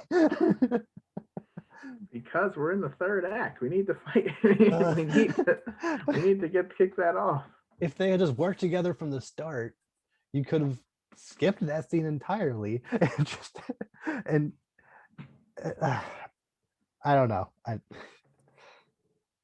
don't know. It just, even if they had like discussed it once, but Batman like rejected him, that could have been something. Mm-hmm. Instead, they don't even. It's never. It could have been like, I don't work with madmen or something like that. Yeah. And Luthor would have been like, I know you are, but what am I? Or some stupid thing, whatever. That weird Luthor, which is weird because that works for that Luthor, but no real Luthor would ever say that. Yes. That being said, literally every single aspect of this movie would have been improved 12-fold had we just gotten a Bryan Cranston or some other person, literally any other person playing him. Man, that was so cringe. Yep. Well, yeah, man. I guess it's stuff like that tells me it's not just the fact that Zack Snyder doesn't understand the source material. It's not just the fact that it's not just a misunderstanding of the themes of the movie. It's the writing Like, how could you write this movie and have these two pivotal characters have the same goal for the same reason, and at no point think we could work with this, we could work this in and have a stronger movie from it? It just it boggles me. I don't know. Yeah, but see, that's what but that would be too much. Yeah, you're right. Like,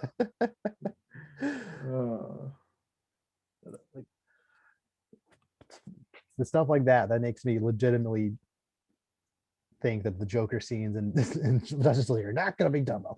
Nope. Nope.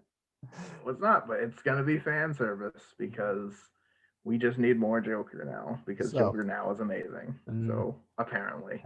So because Zack Snyder's doing it, so it's better. Okay. Yeah, because Zack Snyder was totally not. Was totally, that's why. Whatever. We'll see. Okay. I guess. So is there anything else you want to bring up or discuss before we sign off? I do have one thing I'd like to bring up. Okay, so we kind of talked about with like the Patrick show with kind of just like, some shows just kind of, they always rebrand or bring stuff back. Okay, so you know how there was recently a Powerpuff Girls show? Yes. They remade that cartoon? Uh-huh. Yeah, okay. So if you thought that was bad, you're not going to believe this. They're making a CW show with Dove Cameron and the live action Powerpuff Girls? Are you kidding me? That is a horrible idea. Like, for anyone. I will say the cast visually looks like the Powerpuff Girls. Like, Dove Cameron looks like Bubbles. I'll give them that. That's all I'll give them. No, but this is a flawed idea. This is not going. This is not going to work at all. You're right. I mean, no. Like, first off, the Powerpuff Girls, it works because it's a cartoon.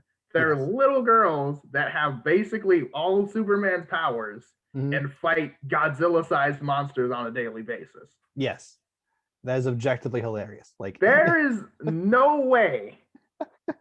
In live action, the CW, like, I don't, like, come on, man. Like, come on, man. This is not okay. Like, this is not, like, no. This is a terrible idea. Okay, like, so, like, go ahead. No, you go. Yeah. I don't see, like, how, and they're not even, I don't even think they're even going, because, like, they're going to be, like, older now. So they're, like, apparently in their 20-somethings, which I'm like, all right, I guess.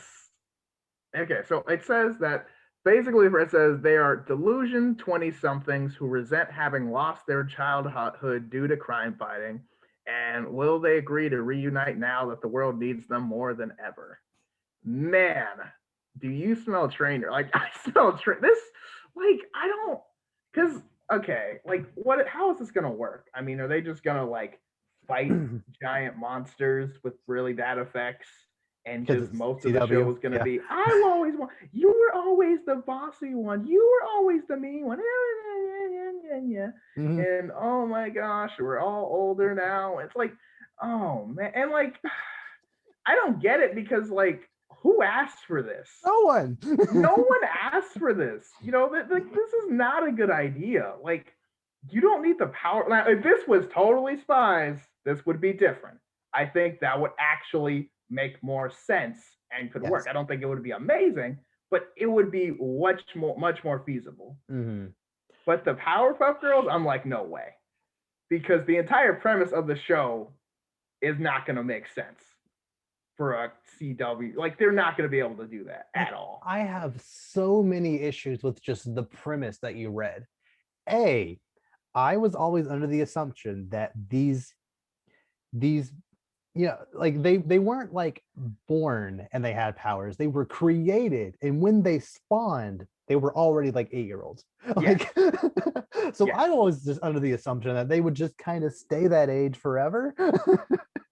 Guess not. I don't know, but, like, and two, they're delusioned 20-somethings because they feel like their childhood was ruined because they were ultra famous, galactic known, like, known across the universe as these superheroes. Are you kidding me? I mean, I guess. I don't know. I mean, I feel like it's gonna like try to go down the alley of like childhood fame is like not good for it, which is true, but like I don't think this is like gonna work here because it's one thing if I'm on the hit TV show growing up, like a Dove Cameron, for example, but if I'm like, uppercutting alien robots or something, Yeah. like that's kind of different. Like, and also this show, I feel, came out in the perfect era for the kind of show it is. I adore almost every single cartoon that came out in that era. Dexter's Lab, Johnny Bravo, Samurai Jack, this show, because they knew the budget they had and they used it perfectly. Every single major action scene of Powerpuff Girls is them, them lining up, talking to the villain, like, and then like flash to like it's like a montage of them just like beating up stuff. And like you don't need more than that. That's funny, yet it still is action packed, and you still get characters moments from like when they're beating up people. And also just the fact that they're children beating little up girls that are like this big who just like are insanely powerful for some reason. That is hilarious. I quiver at the very thought of them trying to recreate those moments in live action. Just no. So this is gonna be so like this is not the kind of show that ever needed to be in live action. I mean, like you can look at it, look at the dimension of the characters. There's a reason they're like a foot tall. Like it's for a cartoon. It's a joke. They're not supposed they don't have fingers. No, but other characters do. Like it's weird. like like, and they're gonna. I mean, this is gonna be. If this were like, it'd be one thing if it were like a live action movie or show, and then the Powerpuff Girls were CG, to look like the Powerpuff Girls. That'd be one back thing. in action or something. Yeah, which is I think underrated movie. It's not great, but it's underrated, I think. If it were that, sure, but like. And like I like Dove Cameron fine enough, but I don't see her playing. It just doesn't work. Yeah, and it's not like the actors or anything. Like I don't like it's not that. I didn't see it as like, oh my god, like 'cause I don't even know the other ones. But I recognize one of their names, but I couldn't place the other one. But I guess it's kind of just the concept seems extremely flawed out the box. Like I am already like this is going to be terrible.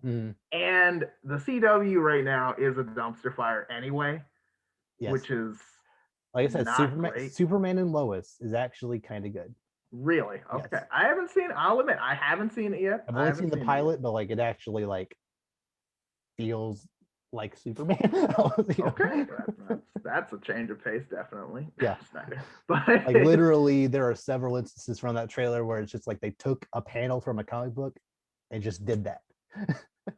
Like the scene of like, what a great idea! People should do that more. Superman catching a car and putting it down, and then like picking up a kid's hat, putting it on his head, and flying away. Like that was just something like that. See, that's Superman. Yeah, that's Superman. He's just a nice guy that also happens to be, Superman. Like, it's not just I am a god among men, and all of you should cower before me, and all this like dumb stuff. It's like, dude, he's just a nice dude who can also like, juggle buildings. Like.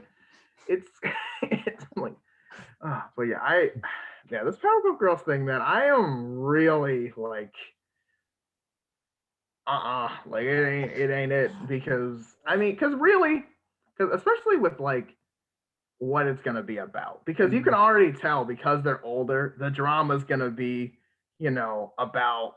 Oh man, back when we were kids, and life's unfair, even though I can, break the sound barrier and all this stuff. Like everything sucks. This, and the professor always liked you better because Blossom's always, like it's gonna be all that. Like, and then like the fights aren't gonna be good because like live action fight. This is not going to work, especially with like most of the villains. I don't know how they're going to do in live How are action. they gonna do Mojo Jojo?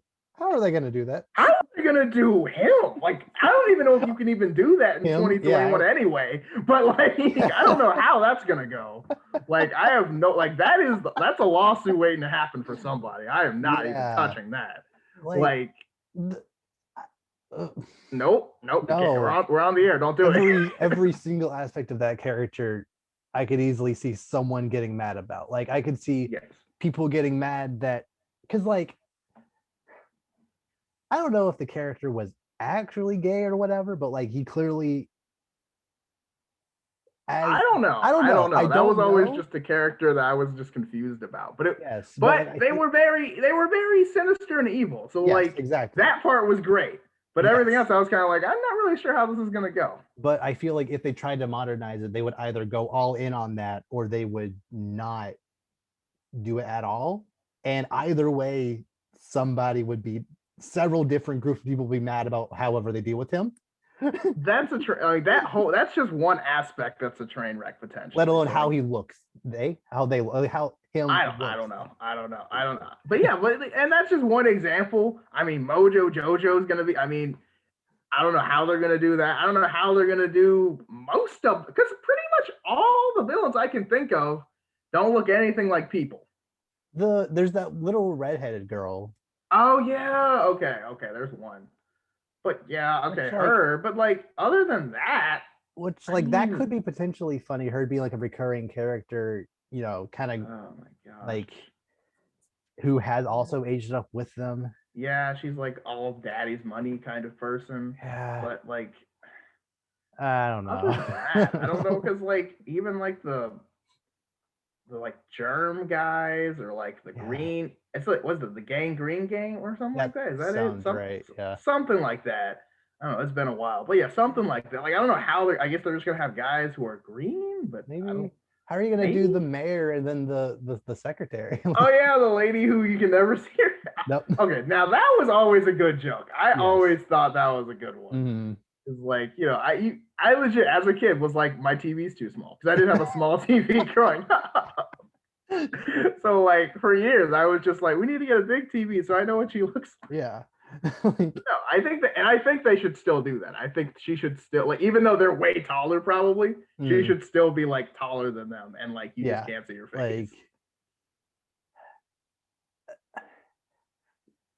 yeah, I don't like, I can definitely visualize how they would do that, but like it's one of those things that like, because it was a cartoon, it was way easier because the mayor was like a foot tall, so it was way easier to put both in the frame, but also it's just kind of easier to like position her in a way where you can't do it. So like, it's gonna be harder now, definitely, unless they like but like, they're totally gonna do a thing where it's like for running gags like that, they're totally gonna do a thing where it's like the first time you go into the mayor's office, like the secretary is like kind of like walks into frame, and like from behind or something you don't see her head, and then like it cuts to the mayor, then it cuts back and you see Oliver. Like they do the joke once and then never again. They're totally gonna do something like that. That would suck. I don't know. I don't know, man. There's so many like negative things I could see happening, and like so few positives. And like, I can't. Go ahead. It's very possible that just like every other CW show ever, the first season is good, and then it stops being good. Maybe.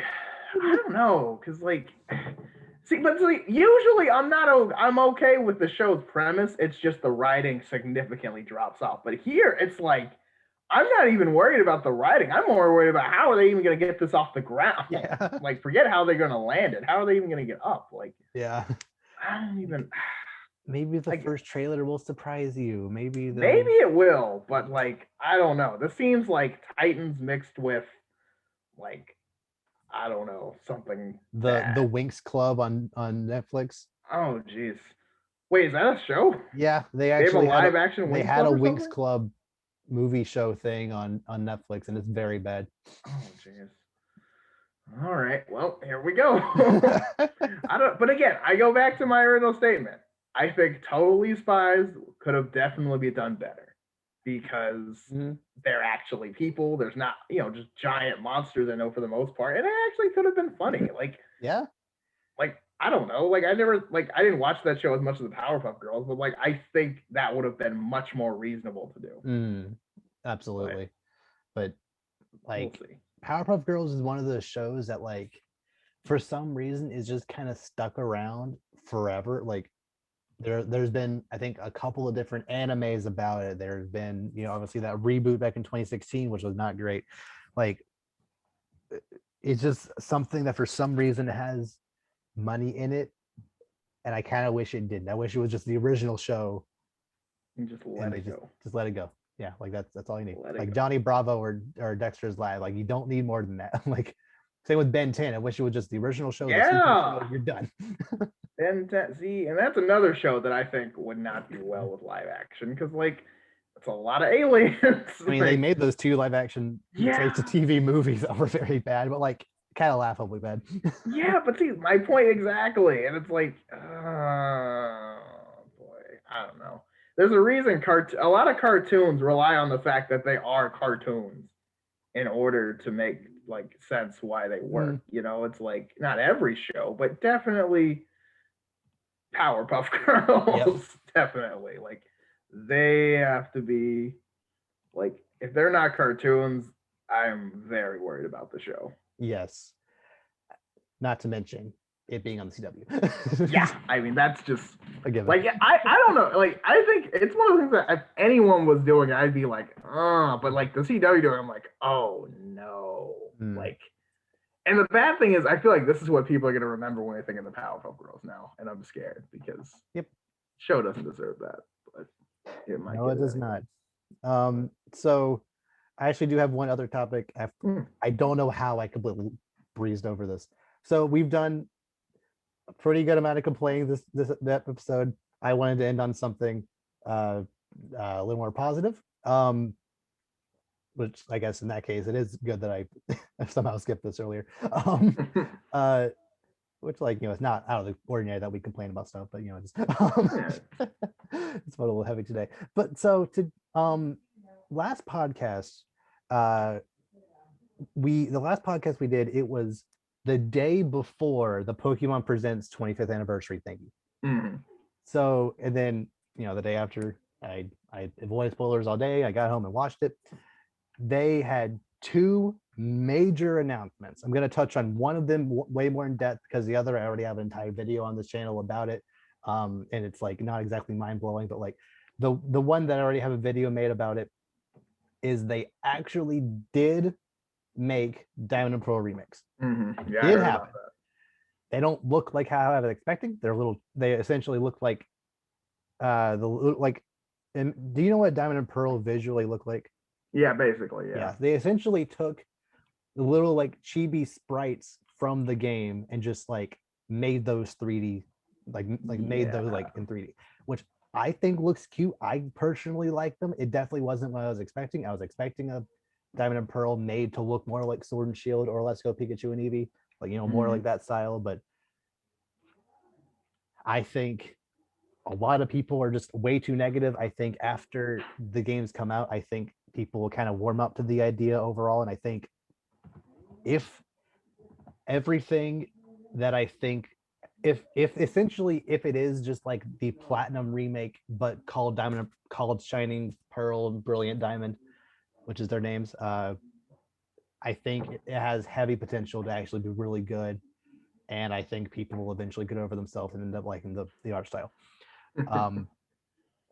Like the trailer didn't really show anything specifically to give me that much hope. There are a couple of things from Platinum that aren't in Diamond and Pearl that were showcased in that trailer, so that's at least a little bit of hope there.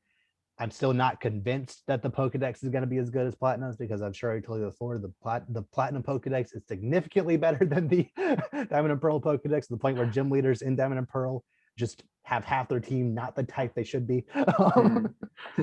Please fix that. But like, I think these games have a lot of potential to surprise people who aren't super hot on them right now. The other game that they announced, which I've seen many, like very, very few people actually complain about, which was surprising because it's Pokemon. People complain about literally everything with Pokemon, was a Pokemon game called Pokemon Legends Arceus. Ooh. Which, if you asked any Pokemon fan, before February 26th, 2021, if you ask any Pokemon fan what their dream Pokemon project would be, they would tell you, I want a Pokemon game that is basically Breath of the Wild. Yeah, I would say that. Yeah.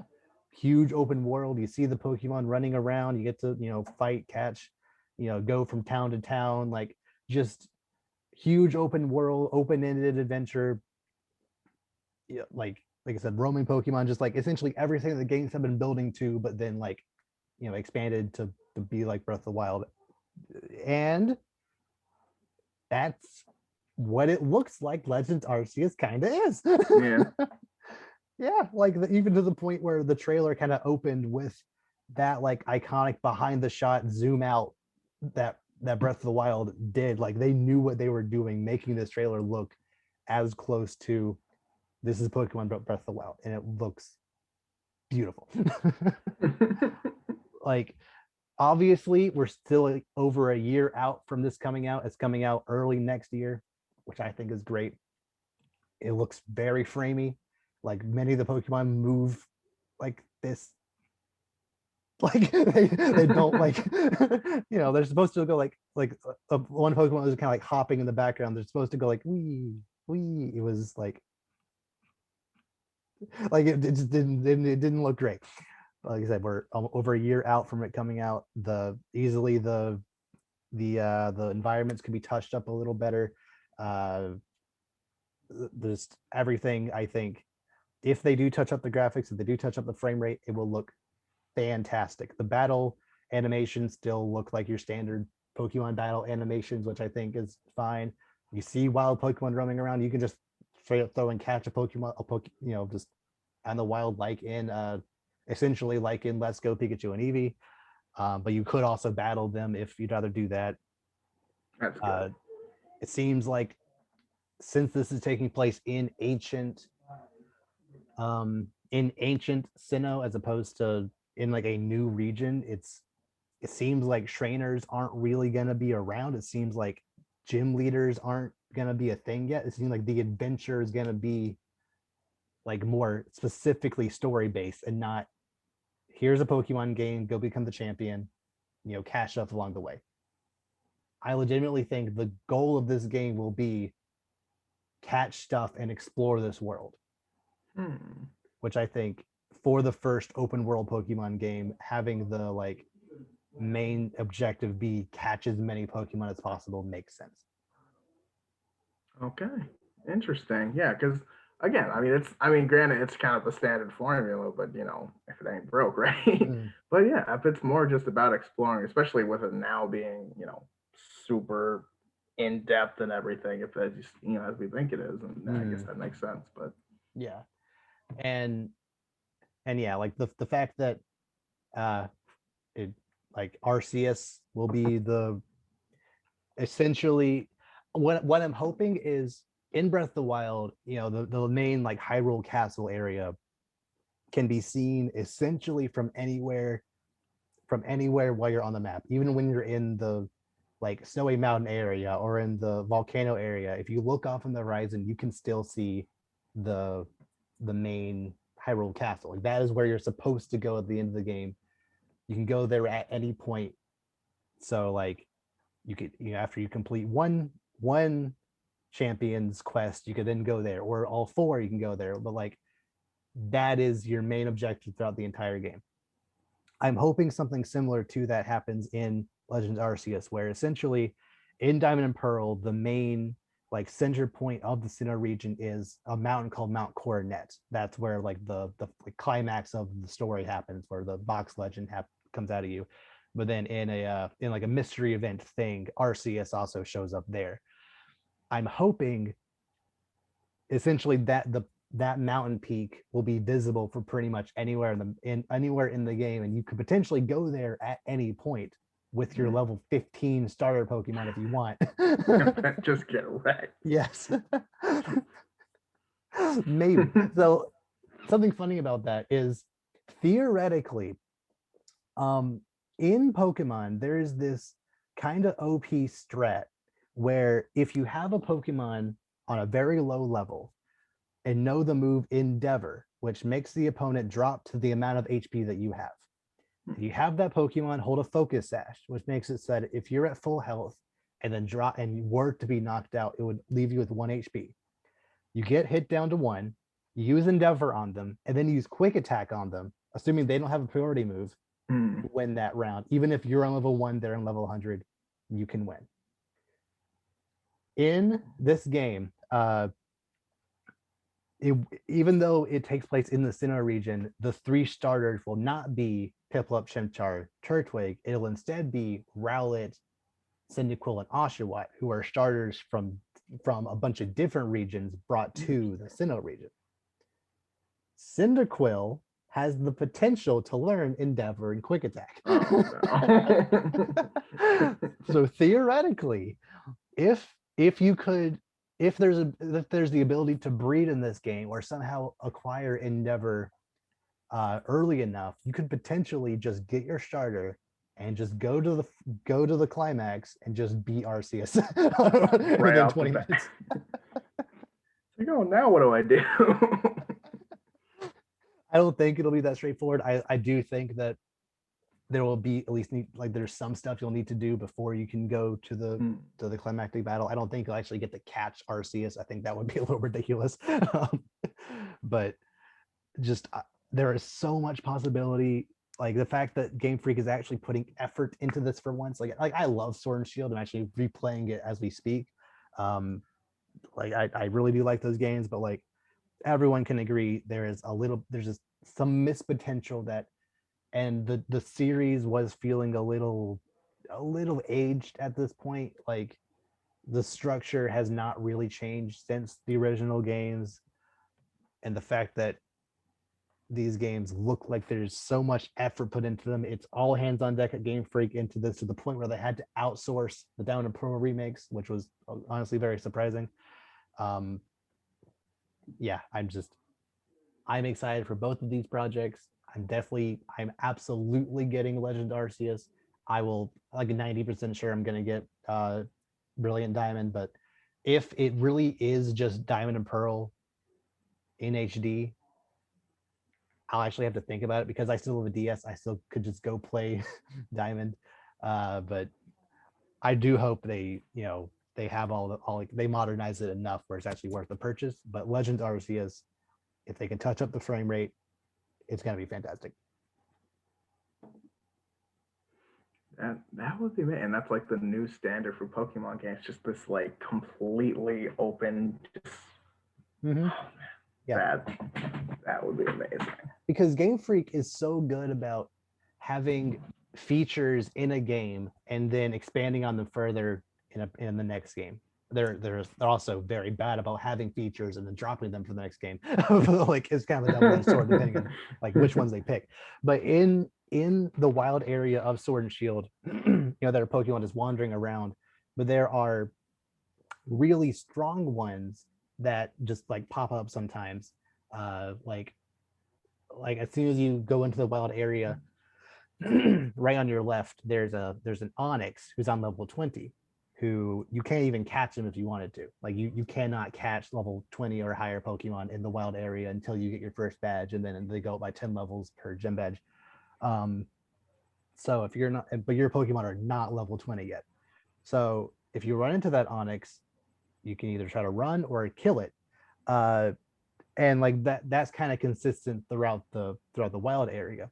That like there are like, because of that, there's kind of technical blocks where it's like you can go further up to a certain point, but you won't really be able to make much progress because the Pokemon past this certain point in the wild area are just so strong that you can't catch or deal with them at all.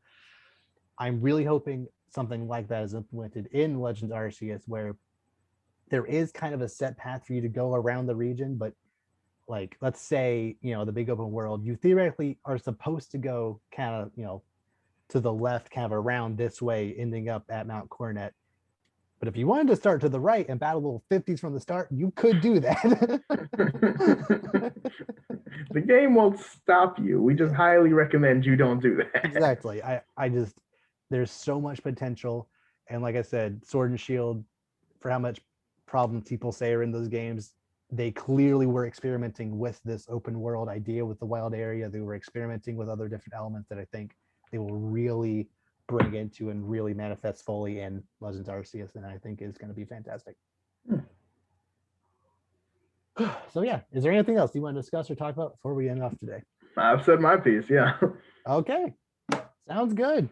And with that, we will see you all next time. And actually, by the next time we talk, I think the Snyder Cut will be out. So yeah, look forward to us talking about that sometime soon.